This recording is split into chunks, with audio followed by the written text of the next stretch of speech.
bienvenidas y bienvenidos a una nueva conferencia de este ciclo de extensión de formación universitaria en formación continua en propiedad intelectual, el ciclo de conferencias sobre propiedad intelectual en América Latina y el Caribe. Ya estamos llegando casi al final, esta es la 7ª conferencia, nos queda una más. Ha sido este recorrido muy interesante con temas diversos. Y hoy tenemos el gusto de recibir a Ken Shadlen. Ahora lo voy a presentar de manera más completa. Y va a trabajar sobre cuestiones de propiedad industrial y de patentes. Antes de presentar a Ken y darle la palabra, quería recordarles dos cosas. Por un lado, que tenemos en nuestra página disponibles los videos de las 6 conferencias anteriores, y también van a estar las 2 conferencias de hoy y la próxima de noviembre. Ahora les dejo el link en el chat, así que no se preocupen.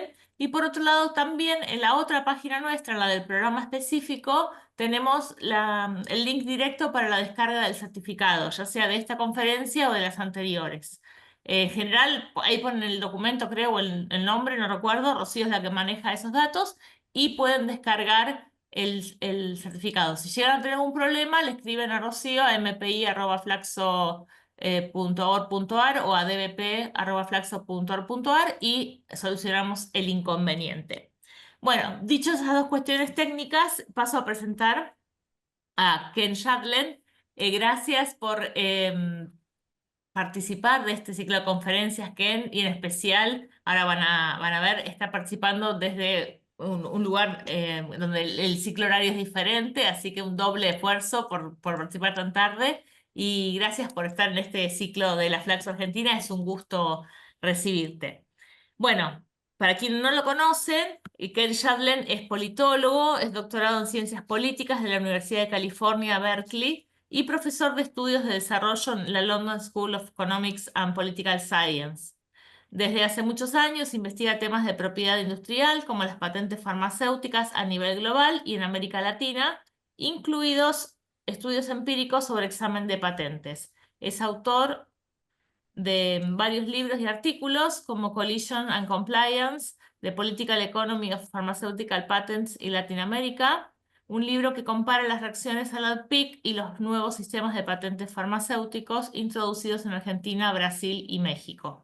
En esta conferencia, Ken va a disertar sobre estos temas bajo el título de Patentes secundarias en el área farmacéutica, desafíos y respuestas. Como ustedes saben, él va a hablar durante unos 30, 40 minutos y después abrimos un ciclo de intercambios, de preguntas, de comentarios que pueden hacer en el chat. Yo los voy a ir recogiendo y se los vamos a acercar a Ken para que pueda conversar con ustedes. De nuevo, muchas gracias, Ken, y te doy la palabra. Muy bien, gracias, muchísimas gracias. Es un honor estar con ustedes. Gracias, Guillermo y Sol, por invitarme. Y gracias a todos por asistir. Reconozco varios nombres en la pantalla. Déjame compartir. Nuevamente, me da un gusto estar acá. Yo voy a hablar sobre este tema que menciona el Sol. Y bueno, vamos a tratar de, bueno, yo dividí la presentación en 4 apartados, no son todos del mismo tamaño, pero voy a empezar con el contexto para hablar un poquito de la definición, o lo que llamo globalización de patentabilidad y el papel de las oficinas de patente en la importancia del examen. Luego, como siguiendo el título que dimos, voy a hablar un poquito de los desafíos que presentan patentes secundarias y obviamente voy a explicar un poquito qué quiero decir por patentes secundarias.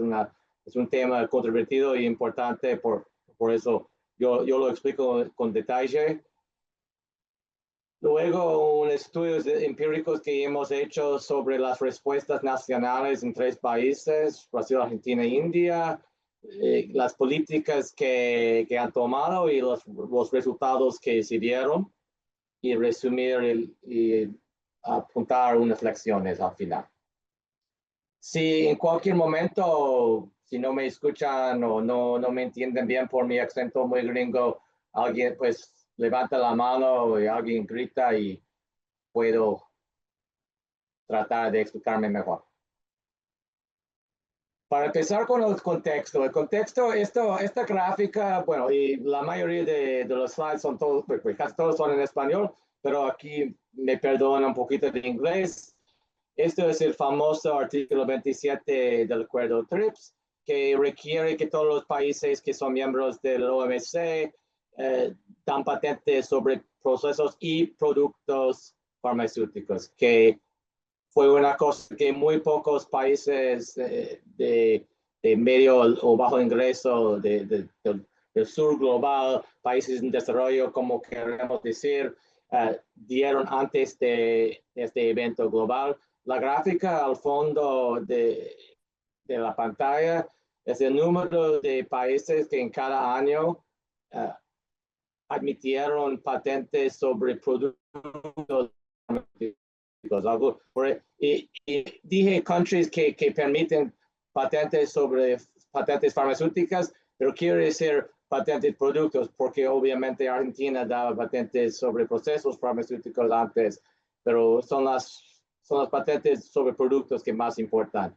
Y vean en la parte derecha de la gráfica como el auge que tiene que ver con TRIPS, con el que pasó y a 2005 fue final de la fecha límite para todos los países empezaron a dar patentes a todos los países que son miembros del OMC, con la excepción de los países más pobres, están admitiendo patentes sobre productos farmacéuticos. Bueno, las implicaciones de este gran cambio, como este shock global, ha sido un tema que, como mencionó Sol, llevo años estudiando, es como el evento que me ha dominado la carrera desde hace 20 años. Y los efectos, bueno, dependen de varias cosas. Hay como mencioné en el título de esta diapositiva, hay muchos detalles del acuerdo y hay periodos de transición, que no todo empezó inmediatamente. El acuerdo no fue retrospectivo, es que solamente las solicitudes depositadas a partir de 1995, cuando entra en vigor la OMC, son como tratados por el acuerdo. Algunos países empezaron a dar patentes más temprano, unos países esperaron, pero como lo implementaron de una forma retroactiva, por ejemplo, Brasil, pero por la mayoría de los países es como el mundo empieza en el año 95. Eso es un detalle importante que voy a profundizar en un momento. Y los países van implementando el acuerdo distintamente. Y esto es el libro que Sol mencionó, que publiqué hace varios años.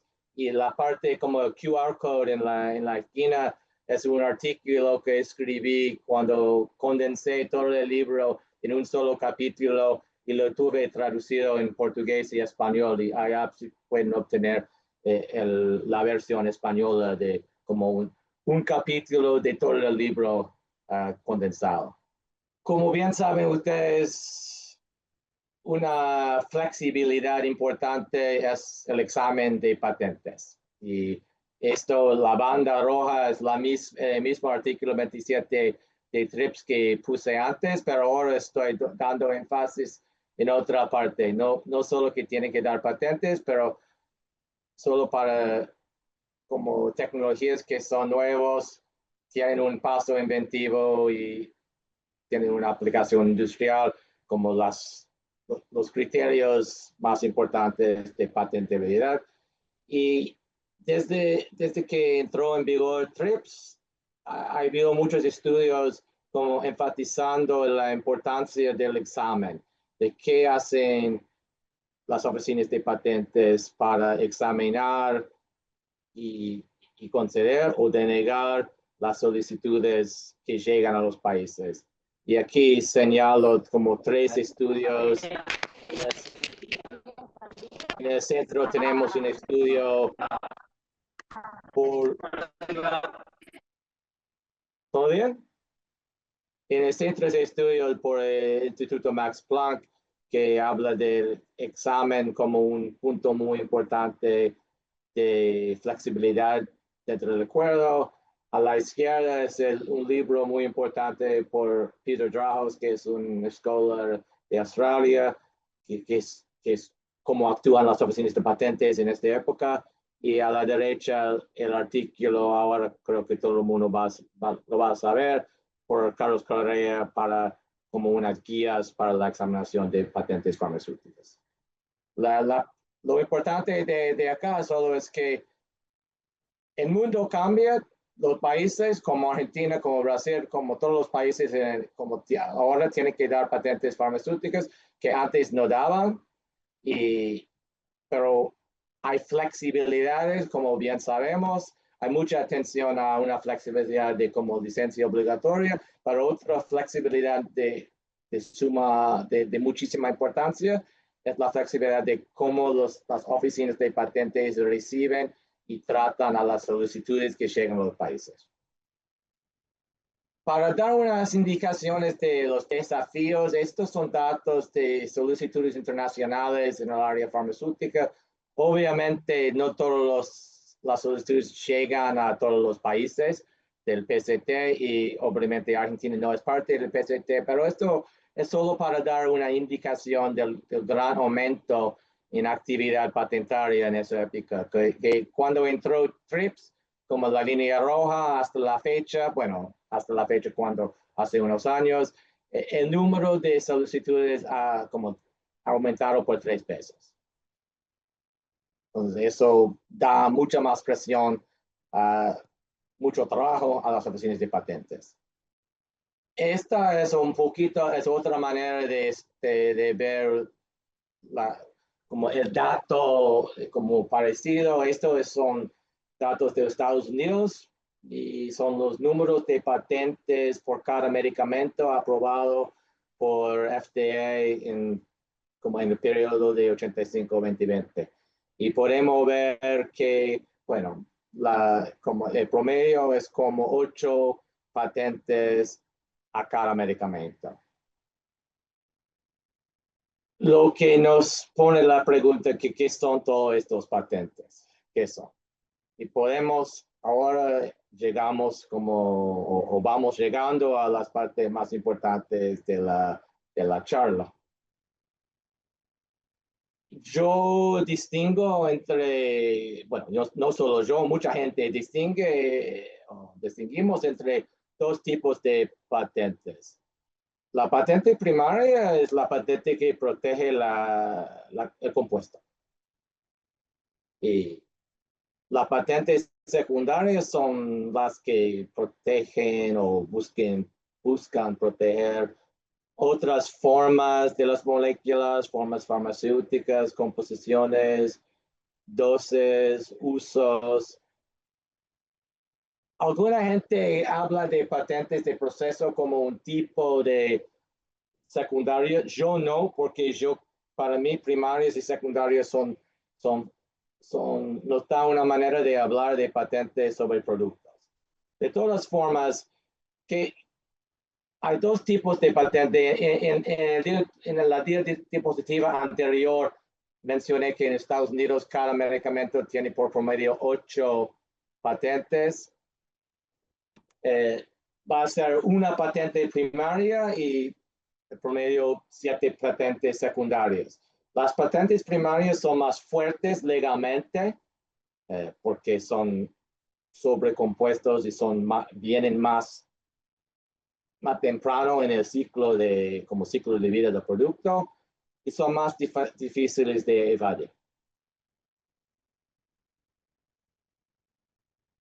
Pasemos a los desafíos presentados y luego a las respuestas. Podemos pensar en 2, como la pregunta que puse al título es ¿por qué obtener patentes secundarias? Si tú eres como Pfizer o GSK, ¿por qué van a obtener una patente secundaria? Y podemos pensar en 2 momentos. Una época de transición, que ahorita le voy a explicar, y una época de normalidad, que es donde estamos ahora. Pero primero empecemos con la época de protección, de transición. Acordemos que hay mucho texto acá, perdóname, pero aclaremos que TRIPS o IPIC dijo que los países tienen que dar patentes o considerar las solicitudes depositadas después de 1995, cuando empezó el OMC, o 94 con prioridad. Y los más viejos no son elegibles. En tal caso, la única manera de obtener una patente de cualquier forma es una patente secundaria para un medicamento que tiene prioridad antes de 94. Y lo que hace esta gráfica es un poquito confusa, pero yo creo que es muy importante. Es que en el año de approval de los Estados Unidos. Y lo que tenemos en la parte vertical es el porcentaje de medicamentos lanzados o aprobados en cada año que tiene una fecha de prioridad después de 1994. O sea, que son elegibles para patente, para una patente primaria. Y lo que vemos es que en los últimos como 10 años, en los primeros como 10 años desde que empezaron el TRIPS, casi todos los medicamentos lanzados al mundo no iban a tener una patente primaria en países como Argentina, y la única manera de obtener protección iba a ser por exclusividad de datos o por una patente secundaria. Que hasta, como dije, al pie de hasta como más o menos 2010, la gran mayoría de medicamentos en muchos países carecieron de protección, por lo menos por patentes primarias.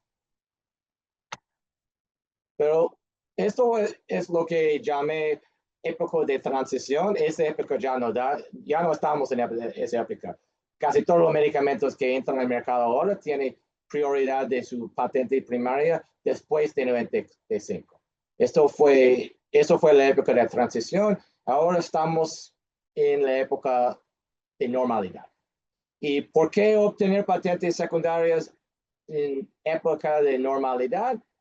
No es para obtener protección de cualquier forma, es para extender los periodos de protección.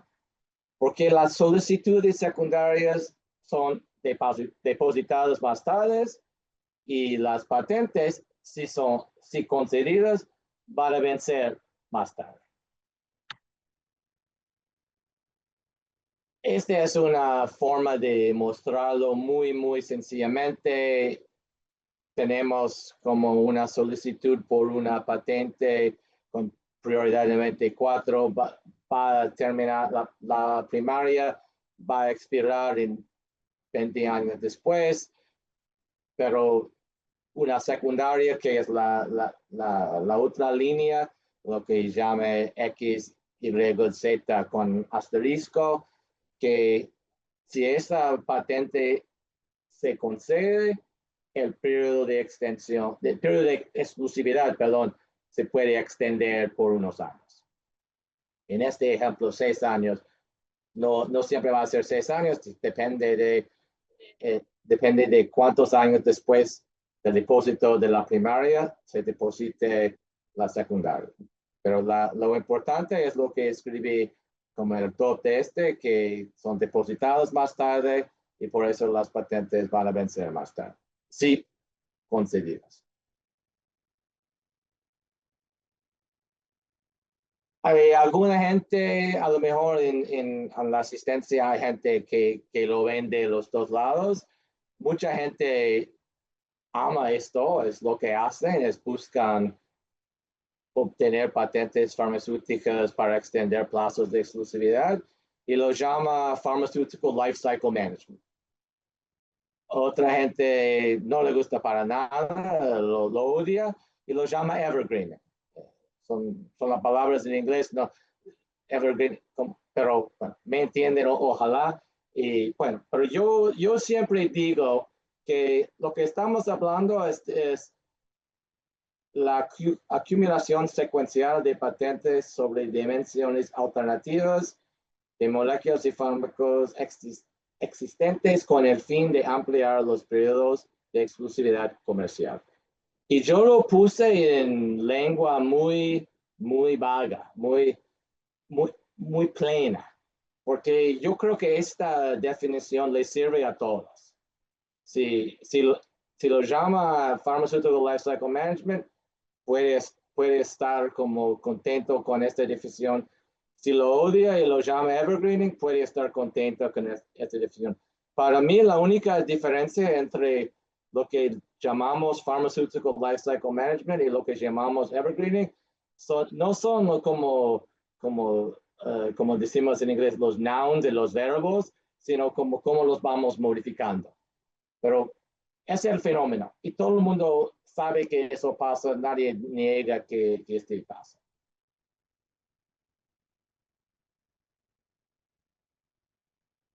Hay dos maneras de cómo responder a los desafíos de patente secundaria. Y ahora estoy hablando otra vez en época de normalidad. Uno es por litigio. Eso es lo que pasa en Estados Unidos. USPTO, Estados Unidos, da las patentes secundarias, concede casi todos. Y una vez que llegue al fin del periodo de la patente primaria, un laboratorio genérico quiere lanzar su producto y va al corte y empieza un juicio diciendo que la secundaria nunca debiera haber sido concedida, es inválido por falta de novedad o falta de pase inventivo o no está infringido. Y van a la corte y la corte decide qué debe pasar. Eso es en el libro de Peter Drahos que mencioné al principio, lo que llama responder a los desafíos de patentes secundarias con un tratamiento. Hay un problema creado por estas patentes secundarias, una amenaza y lo trata. Otra respuesta es por examen. No conceder las patentes al punto de examen. No es que vamos a conceder y esperar y dejar que las partes se pelean en la corte después de que termine la patente primaria, sino vamos a examinar las patentes, las solicitudes y vamos a tratar o intentar a no conceder las secundarias de una vez. Esto, en las palabras de Peter Drahos, es en vez de tratar, es prevenir. Prevention. Eso es lo que vamos a enfocar en el tiempo que nos resta hoy.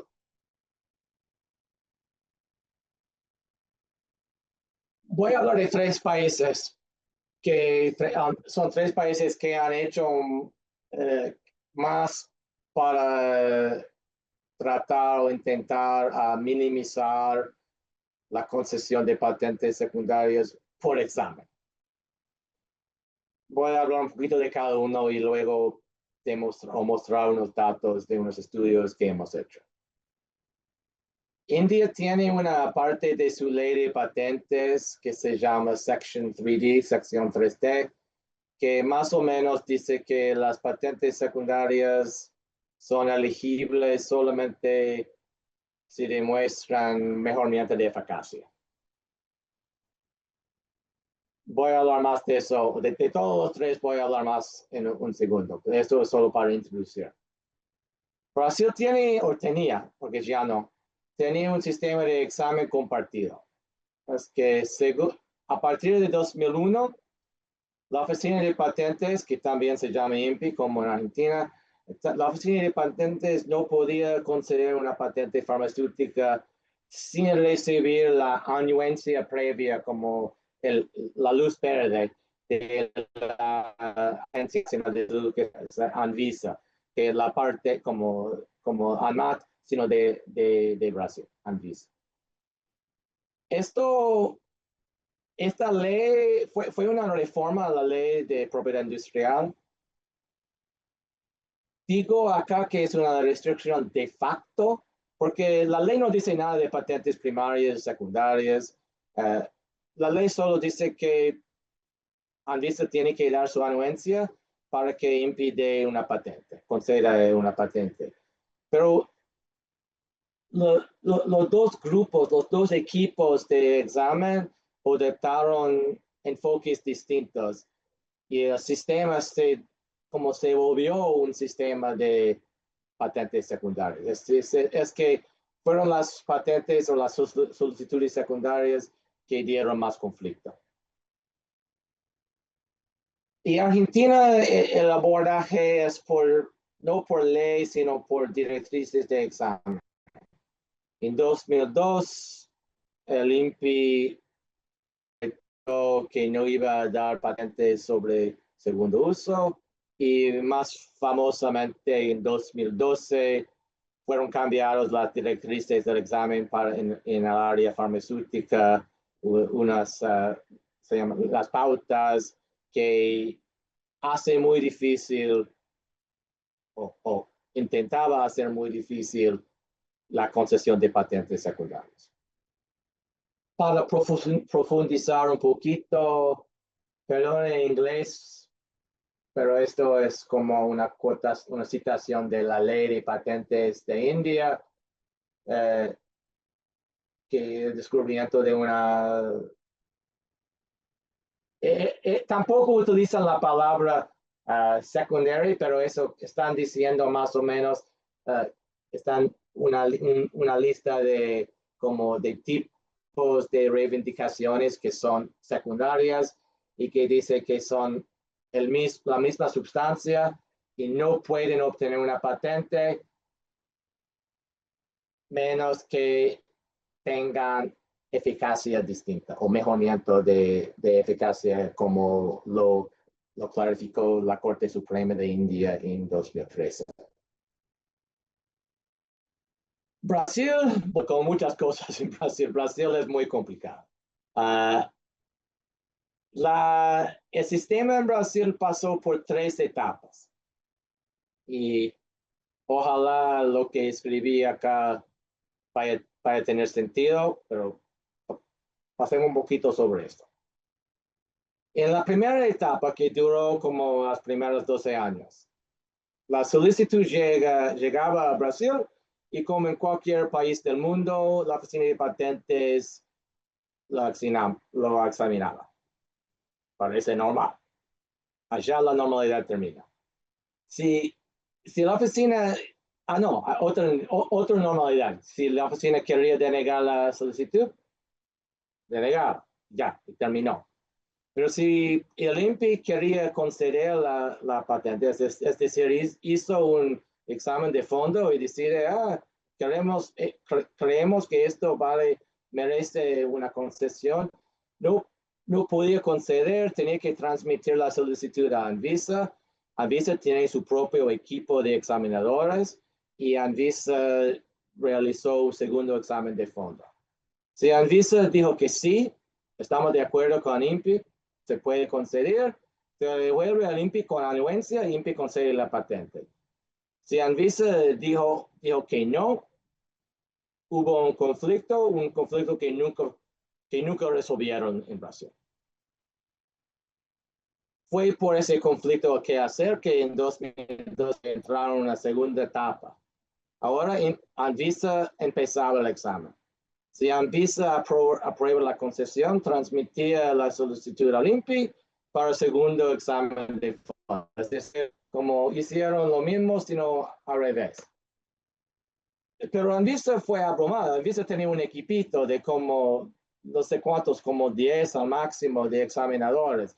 Y ahora estaba encargado de examinar todos. En la primera etapa, Anvisa no solo recibía las solicitudes que el INPI había examinado y decidida que quería aprobar, conceder.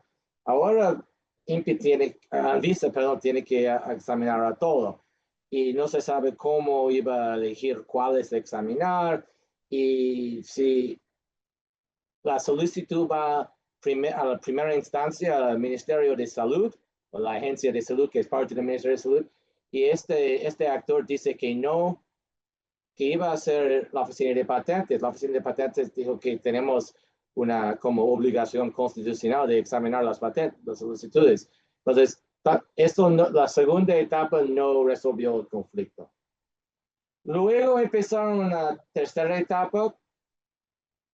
Anvisa también seguía empezando el examen, pero ahora en la tercera etapa, Anvisa ya no estaba revisando las solicitudes basado en los criterios de patentabilidad, de novedad, de paso inventivo, etcétera.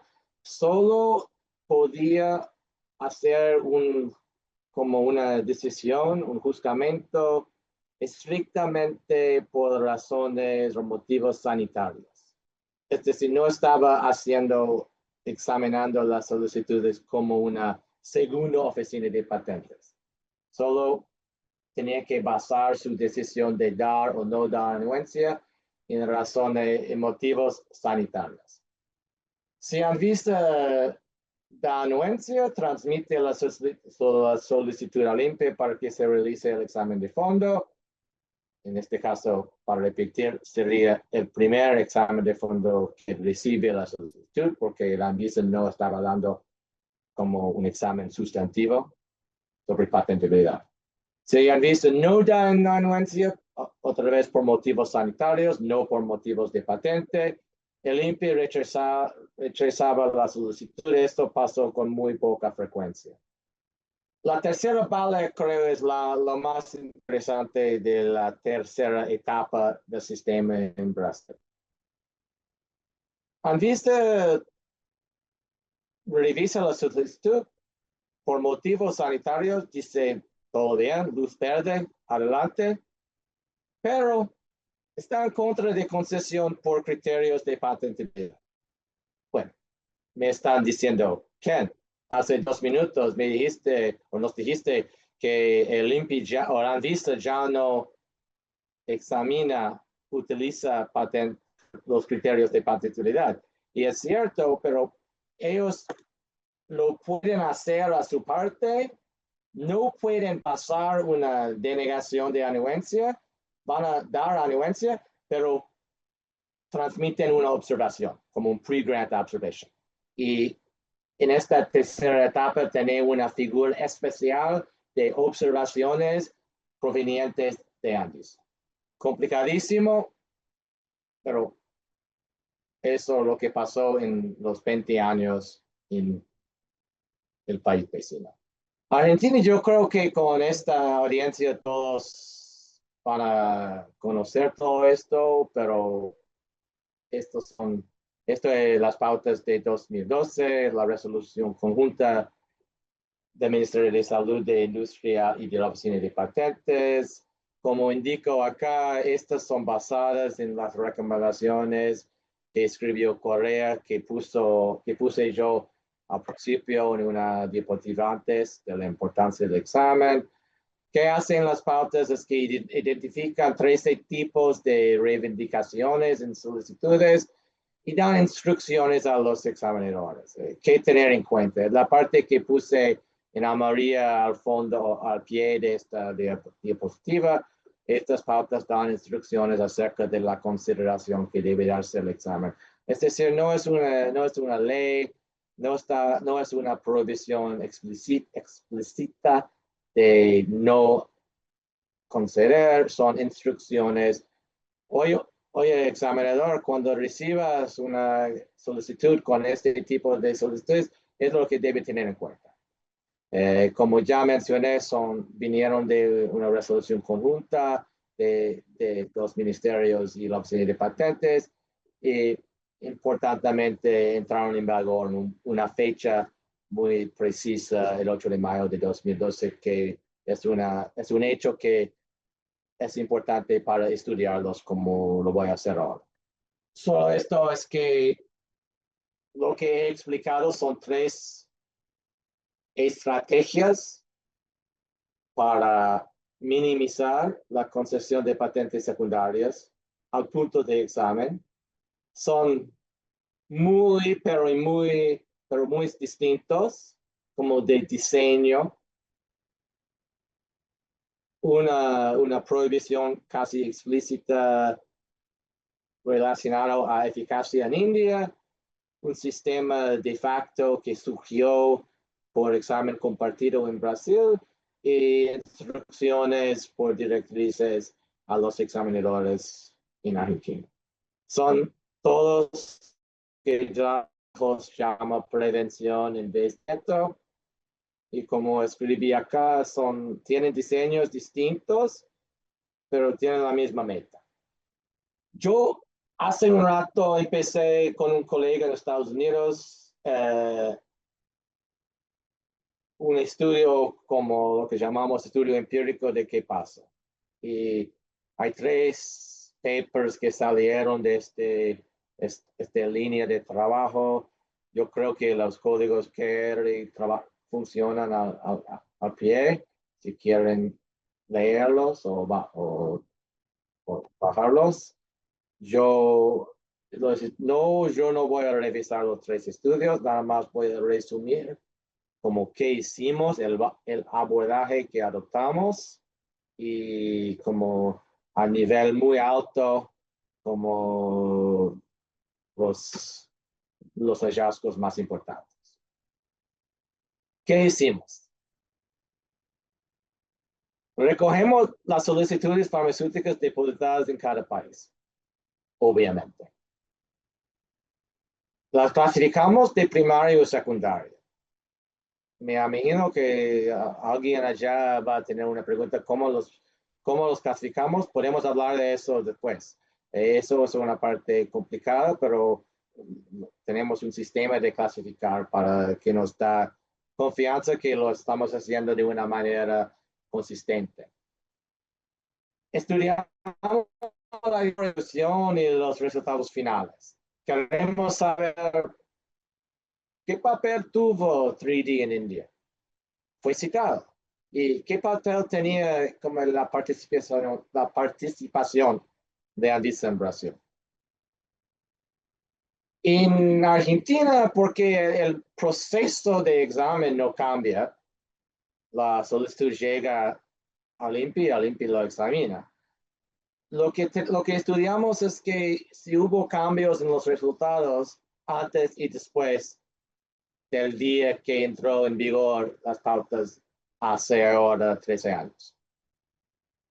Y también hacemos análisis por familias, y por familias, es decir, todas las solicitudes nacionales que vienen o se derivan de la misma prioridad. Y los llamamos como mellizos, twins. Y queremos saber si los mellizos, como solicitudes, no voy a decir con las mismas reivindicaciones porque se puede cambiar, pero más o menos solicitudes que más o menos están buscando proteger las mismas invenciones con más o menos reivindicaciones iguales, ¿reciben trato distinto o se tratan iguales en otros de país a país?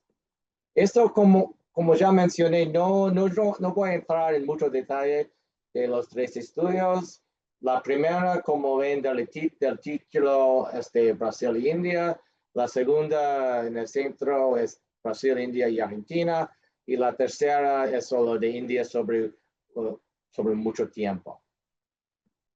Empecemos con tasas de concesión por tipo de solicitud. Y acá lo que hacemos es comparar, llamamos países con medidas para minimizar patentes secundarias, los 3 países que he mencionado, bueno, no son países, sino oficinas de patente que no distinguen entre el primario y el secundario. No tienen un mecanismo seguro, legal o prácticas que indiquen que van a tratar distintamente a primarias o secundarias. Esto es en PPO, Japón y Estados Unidos. Vamos Vamos a esperar, proveer que las primarias se van a considerar más regularmente en cualquier país. Eso es como una regla, una expectativa, mejor dicho. Pero no es una expectativa rara, tiene sentido. La patente primaria las patentes primarias van a tener más novedad, más paso inventivo. Es decir, yo creo que en cualquier país del mundo que tenga sistema para que distinga o que no distinga entre primarias y secundarias, que las patentes primarias deben o deberían tener una tasa de concesión más alta que las patentes secundarias. Y basado en eso, que no lo veo como algo controvertido lo que acaba de decir. Y lo que queremos saber es si son más grandes, más agudas la diferencia entre las tasas en los países que busquen minimizar secundarias. Y, y la respuesta es que en Brasil e India, no. Hay poca diferencia entre tasas de concesión de primarias secundarias. De hecho, la diferencia menos que en países como Triadic Patent Offices. En Argentina, en esta base de datos, las secundarias se conceden menos. Y como voy a repetir varias veces en esta charla, cualquier cosa que digo aquí de Argentina sobre esta base de datos tiene que recibir con cautela. Es solo un hallazgo subjetivo por razones que voy a explicar en un segundo. Pero está más o menos confirmado por otro estudio que vamos realizando ahora. Pero lo que vemos acá es que podemos comparar como las tasas de concesión de secundaria y tasas de concesión de primaria, y la parte como encima es de todas las solicitudes y la parte como al pie son de mellizos, que tienen que ser, la solicitud tiene que ser depositada en todas las 6 oficinas, y pueden ver que hay la expectativa que un país que quiere minimizar secundarias va a tener una brecha aún más grande entre secundarias y primarias que los países que a ellos no les importa primarias y secundarias, son todos patentes. Esa expectativa solo se ve en Argentina, en los otros países no.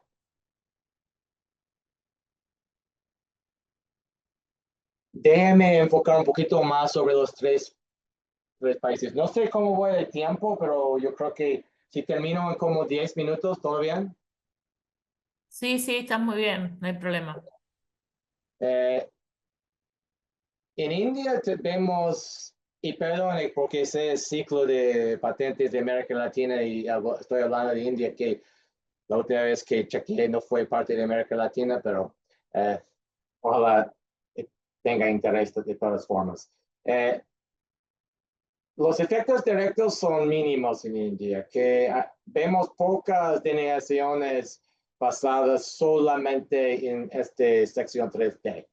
Cuando los examinadores rechazan citando a 3D, casi siempre se cita conjuntamente con otros criterios como novedad, paso inventivo. En otro estudio vimos que con el paso de los años hubo más y más y más citación de esta sección 3D, pero sigue siendo redundante. Y esto lo vimos estudiando solicitudes completas, o sea, todas las reivindicaciones, y también con el análisis cuando solo vimos a la primera reivindicación de cada solicitud. Si el examinador cita 3D como un motivo para rechazar, siempre o casi siempre cita algo tradicional también. Creo que hay efectos indirectos en India, que hay un sesgo en contra de concesión, porque si estudiamos en uno de los estudios, analizamos los first examination reports, como el primer visto del examinador, y que se están citando, casi citando este 3D en casi todos los reportes. Eso requiere más lucha y más esfuerzo para obtener la patente. Como en inglés decimos, shifts the burden of proof, coloca como el cargo de prueba al solicitante.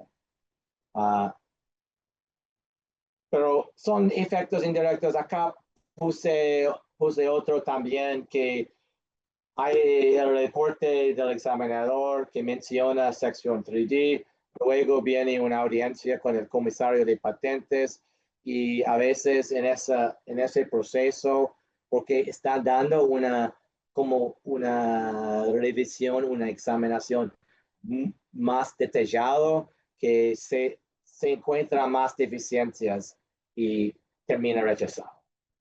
Eso lo daría un examen, un efecto indirecto. En Brasil es casi imposible ver evidencia de que la participación de Anvisa bajaron la concesión de patentes secundarias. Es decir, yo pasé muchísimo tiempo, muchísimos años de mi vida estudiando el caso de Brasil y esta noche yo creo que pasé como 20 minutos explicando como el sistema brasileño que no tiene mucho sentido o fue muy complicado y de todo eso no tiene mucho efecto. Utilizamos nosotros una definición pero muy amplia de Anvisa rechazar. Es decir, Anvisa vio la solicitud y la solicitud no terminó concedida.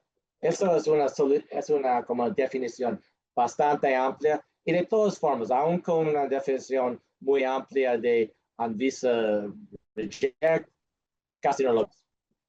Y lo que pasa en Brasil es que tiene como un atraso de examinar que es tanto que pocas solicitudes en Brasil terminan ni concedidas ni denegadas. La mayoría termina abandonada, o lo que ustedes dicen como desistidas.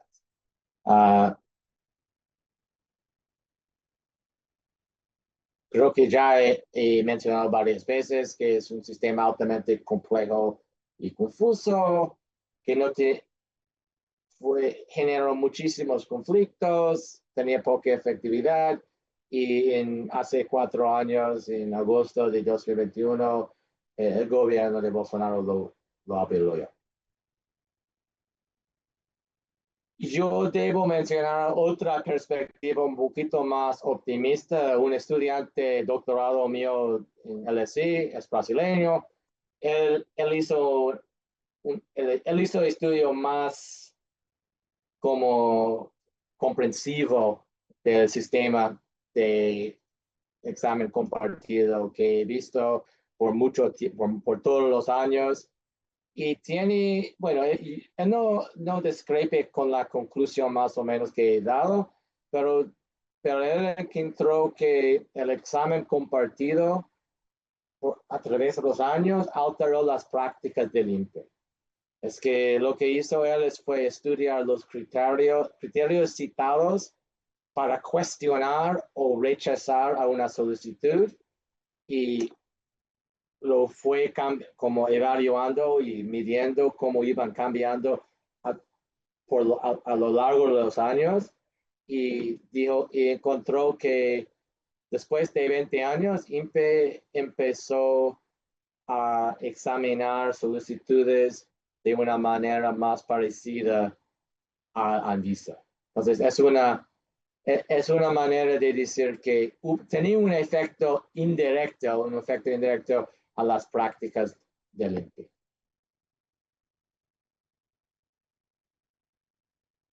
El caso argentino, lo que vimos fue pocas patentes de segundo uso concedidas y vimos un sistema más o menos efectivo y lo que digo enfocalizado porque no vimos no vimos mucho cambio en cuanto a las primarias, sino por las secundarias. Las tasas de concesión para secundarias descendió, la tasa de denegar para las secundarias aumentó. Um,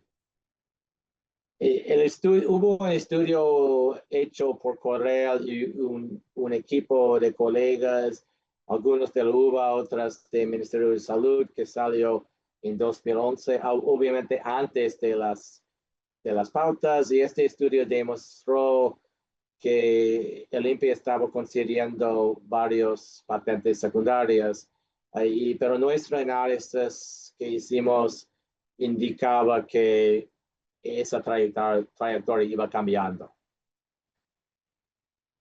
Por segunda vez es un hallazgo sugestivo porque la banca de datos de este estudio que incluye Argentina, que es el artículo que publicamos hace 8 años, tiene pocas solicitudes con resultados después del 8 de mayo de 2012.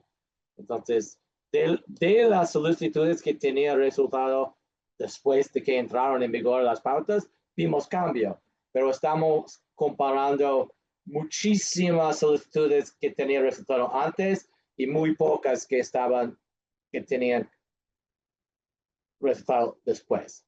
Y por eso hacía falta más investigaciones, que lo hicimos.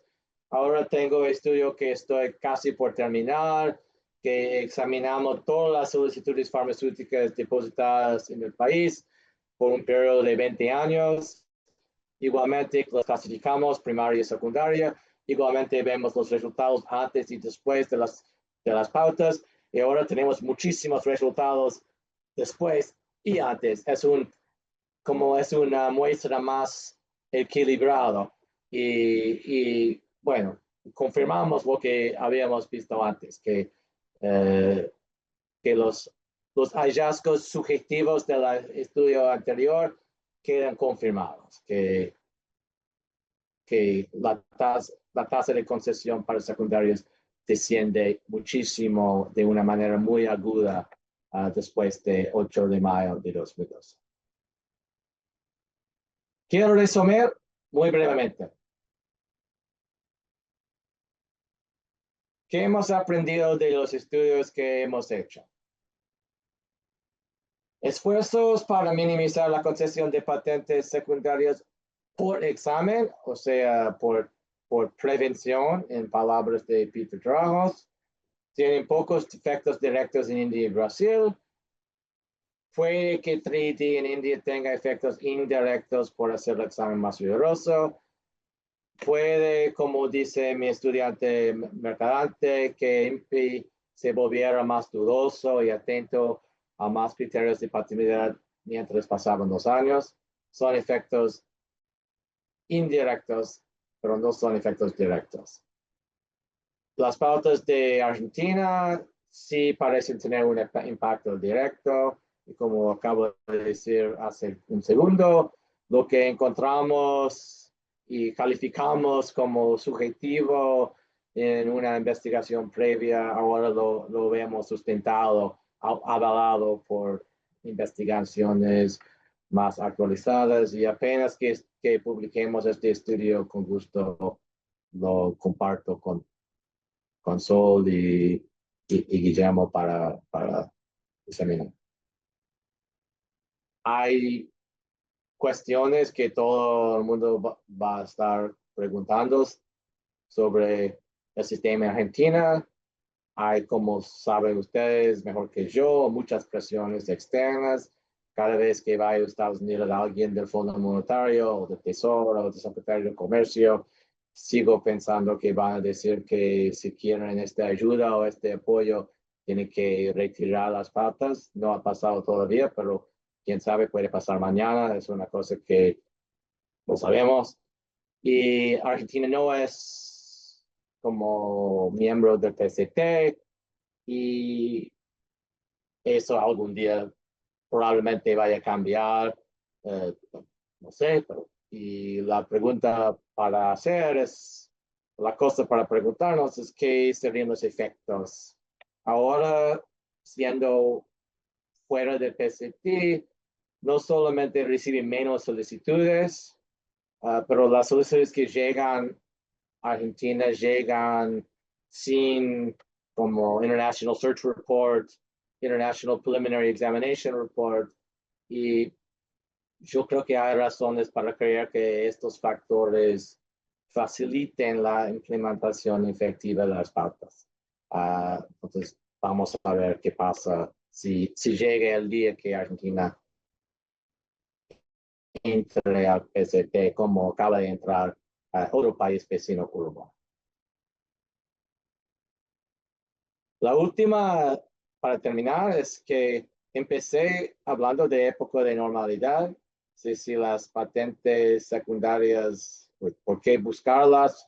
Es para extender los periodos de protección y di como gráfica, y la gran incógnita es que si estos sistemas evitan la extensión de plazos, si como de veramente combaten prácticas de lifecycle management o evergreen. Y yo quiero decir que quiero pedir que acepten lo que yo he reportado con un poquito de cautela. Es que la gran mayoría de los productos farmacéuticos tienen patentes, pero nunca llegan al mercado. Es que la gran mayoría de las solicitudes y las patentes concedidas en esta área son irrelevantes porque están asociadas a productos que no existen. Son asociados a candidatos que fracasaron en los ensayos clínicos. Y es posible que aún en un país como Argentina, es posible que las patentes secundarias evitadas por un examen cuidadoso estén asociadas a productos que no sobrevivieron los ensayos clínicos y que los productos que llegan al mercado que tengan patentes secundarias. No lo sabemos porque no empezamos, porque no organizamos nuestro análisis por medicamentos, sino por solicitudes. Creo que dado la fuerza, la intensidad de las reacciones políticas, eso no va a ser así, que alguien está perdiendo de este sistema. Si no, si no fuera perdiendo, no estarían quejando tanto, pero no sabemos. Y repito que no sabemos porque para saber esta respuesta uno tendría que empezar con medicamentos en el mercado y ver todas las solicitudes asociadas a los medicamentos en el mercado y ver qué pasó con el examen. Eso es lo que no es lo que hemos hecho o estamos haciendo. Nosotros empezamos o organizamos nuestro análisis por solicitudes. No sabemos a qué medicamentos se asocian. Eso es otra cosa para investigar, es otro estudio que lo voy a arrancar ahorita. Gracias y cualquier cosa estoy a la orden. Y perdón por prolongarme tanto. Muchas gracias, Ken, por esta excelente exposición. Además, fuiste súper claro y organizado en presentar ideas complejas. El tema de patentes secundarias y todo lo que es farmacéutico, quizás para el que no viene tratando el tema hace un tiempo, puede ser abrumador, pero creo que quedó súper claro. Sobre todo me encantó esta distinción inicial, es decir, pues separemos cuál es la forma de encarar esta cuestión, desde el litigio, tratamiento o desde el examen, la prevención, y qué respuestas se dieron y nos vamos metiendo como de lo general a lo particular. Eso me parece que está buenísimo.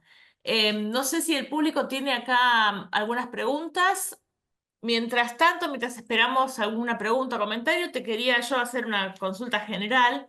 Yo recuerdo que este linkage, este vínculo entre la Anvisa y el INPI siempre fue motivo de discusión, digo, de la gente que trabaja en patentes farmacéuticos, pero no me queda muy claro qué era lo que miraba la Anvisa y qué relevancia podía tener para la concesión o no posterior de una patente.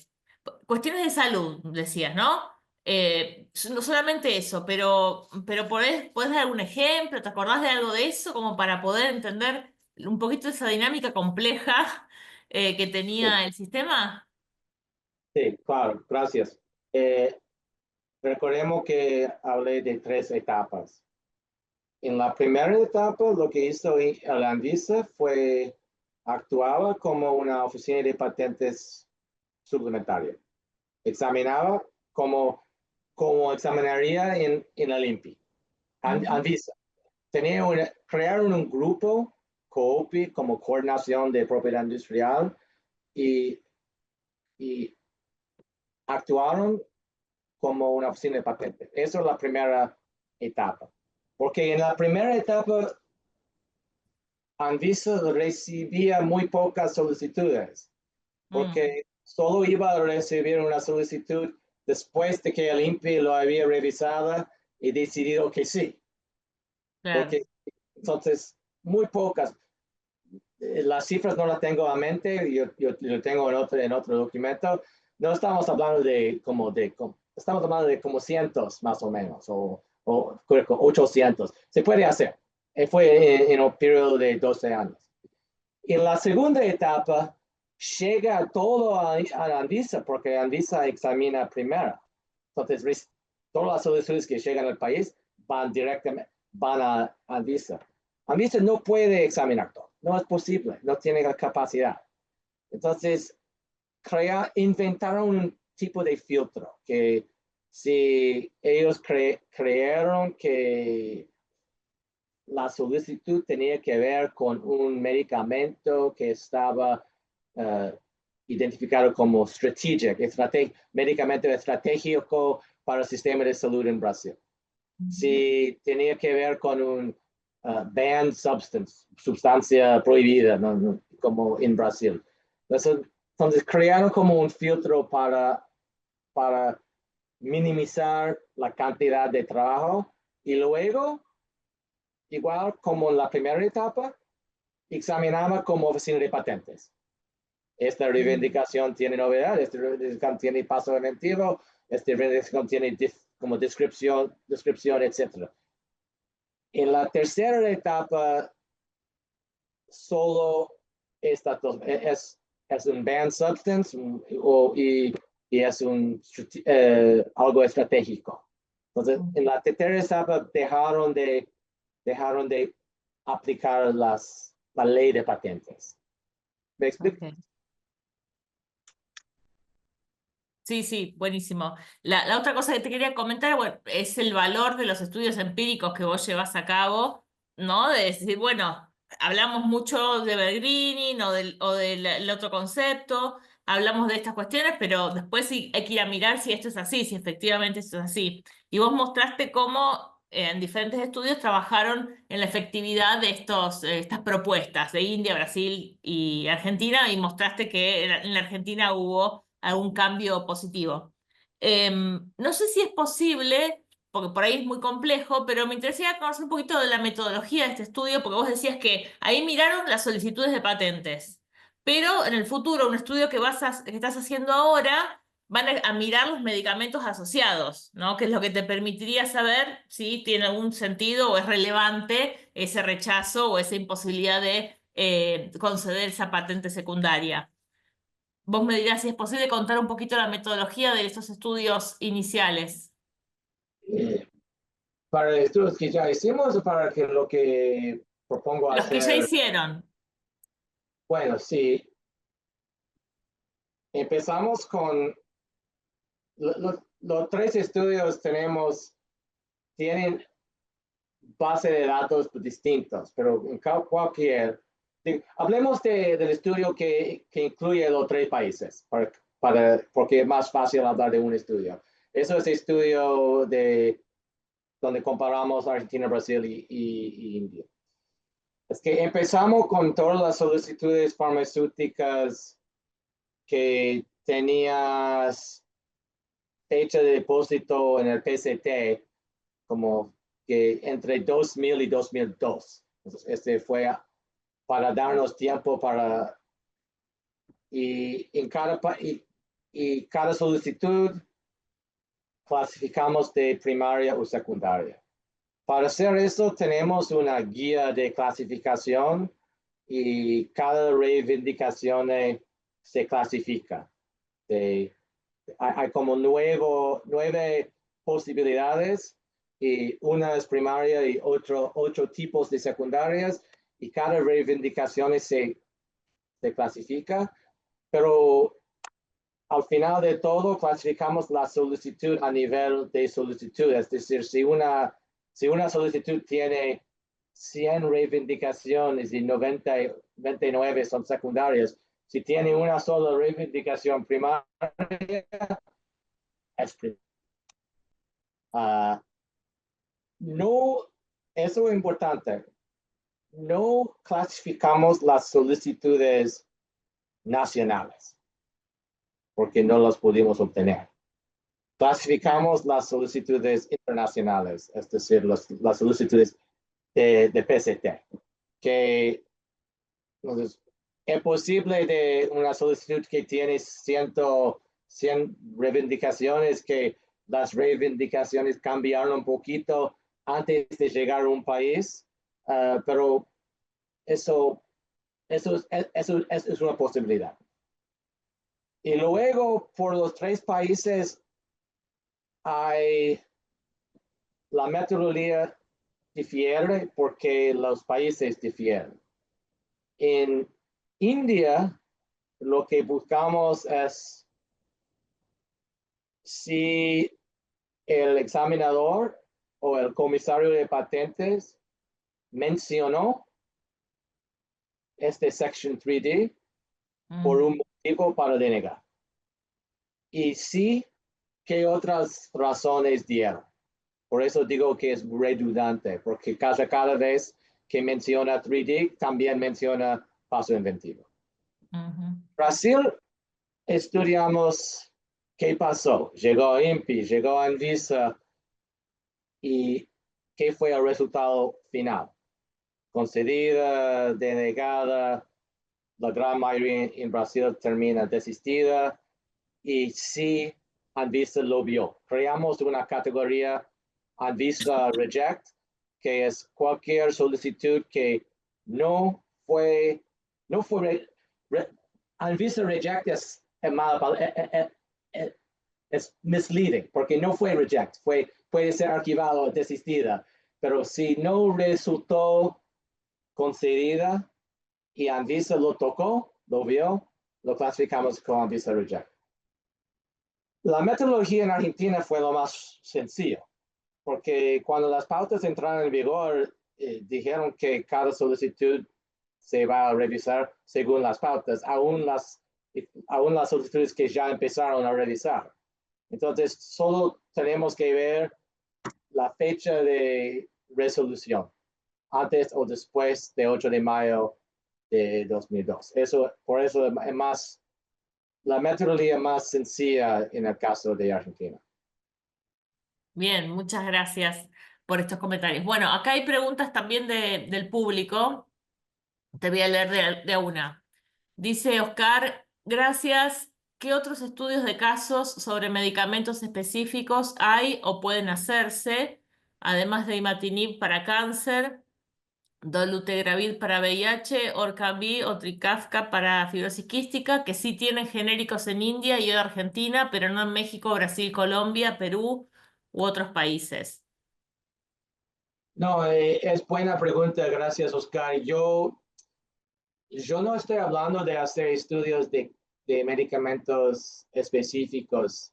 Lo que quería decir al final es que en vez de empezar con todas las solicitudes que llegaron a un país como Argentina o puede ser Colombia, yo quiero empezar con todos los medicamentos lanzados en el mercado local y ver todas las patentes y solicitudes conectadas, asociadas con los medicamentos. Entonces, yo tengo una base de datos de todos los medicamentos aprobados a nivel global desde los mediados de los años 90 y tengo toda la información de las patentes y solicitudes asociadas a ellos en Argentina. Entonces, no sería un estudio de medicamentos específicos, sino de empezar con medicamentos, encontrar todas las patentes, o como lo que en inglés decimos, hacer un patent landscaping, como no sé cómo se dice landscaping, es como crear como todo el panorama de la vecindad patentaria sobre los medicamentos. Eso es lo que estoy empezando a hacer eso. Bien, acá también Cecilia pregunta si estas patentes solo aplican al sector farmacéutico o hay otros sectores en los que se puede aplicar o se pudiera aplicar, por ejemplo, el energético o autopartes. Yo no tengo ninguna duda de que en cualquier ramo tecnológico haya distinciones importantes como análogo a lo que hicimos, pero yo estoy hablando de patentes en el sector farmacéutico, más que todo farmoquímico. Es que Ujú. nuestras definiciones de primaria y secundaria tienen que ver con farmoquímicos, no, ni biológicos. Uh, pero yo creo que,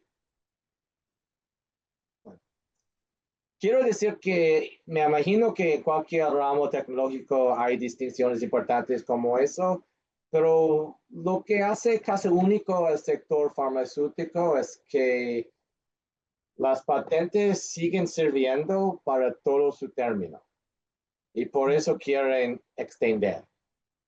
En la mayoría de las tecnologías, pase 20 años, la tecnología es obsoleta, nadie importa. Entonces, no, es menos frecuente va a buscar extender el periodo de exclusividad en otros sectores, porque 20 años es mucho tiempo. Y por la mayoría de los sectores, después de 20 años, la tecnología no importa tanto. Ujú. Pero farmacéutico creo que es único por eso. Es que las tecnologías siguen siendo útiles. Tomamos aspirina todavía. Es que las tecnologías no se vuelven obsoletas. Y por eso yo creo que todo este tema de evergreening, etcétera, es probablemente particular al sector farmacéutico. Bueno, y acá en Gracia hace un comentario sobre México. Dice, espero que en un estudio posterior se pueda considerar lo que México otorga en patentes farmacéuticas primarias y secundarias o derivadas, pero a los mexicanos, porque para con los laboratorios extranjeros no hay problema, ¿no? Es un comentario sobre la dinámica mexicana y este tema. Sí, déjeme un segundo. Sí,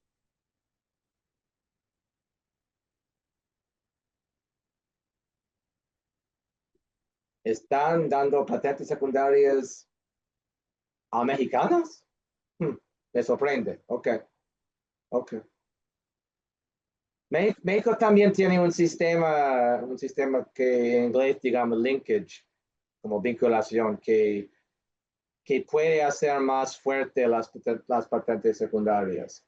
A veces la secundaria se da y no importa porque se puede evadir, pero porque en México su agencia de salud no puede dar registro sanitario a un medicamento que tenga patente como este sistema de linkage. Entonces, yo no tengo los datos a mano de las tasas de concesión en México, pero tengo razones para creer que las secundarias vayan a tener más efecto como de bloquear en México. Pero eso es una hipótesis, no es algo que he visto.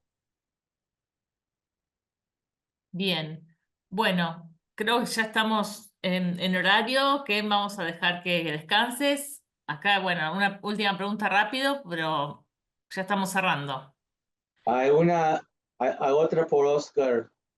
Sí, Sí, Oscar menciona el estudio que hizo Fiel sobre esto. Sí, lo que ellos hicieron es un estudio, yo creo que yo leí en el verano, es un buen estudio. Y lo que hicieron es lo que empezaron a hacer el análisis que mencioné. Es que ellos empezaron con medicamentos. Esto sigo diciendo, es la diferencia importante. Nosotros empezamos con solicitudes, ellos empezaron con medicamentos. Entonces ellos hicieron, yo creo, el primer intento para medir los impactos económicos contra el evergreening de las pautas. Es un buen estudio. Sí. Bueno, Bueno, ahora sí, Ken, te despedimos, te agradecemos una vez más por haber venido a conversar con nosotros y a darnos esta claridad y este panorama sobre estos países y esperamos con mucho gusto tus próximas publicaciones. A través de Guillermo nos llegarán de información para poder distribuir también entre la gente que participó y bueno, si son de acceso público, de acceso abierto, compartiremos y si no, bueno, el que pueda tener acceso institucional accederá también, pero estamos muy atentos a seguir tus nuevas publicaciones. Muchas gracias.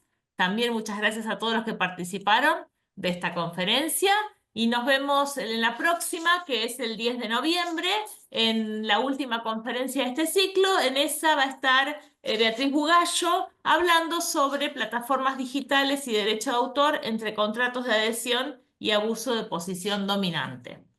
Gracias de nuevo, buenas tardes, buenas noches. Gracias, Ken. gracias. Buenas noches.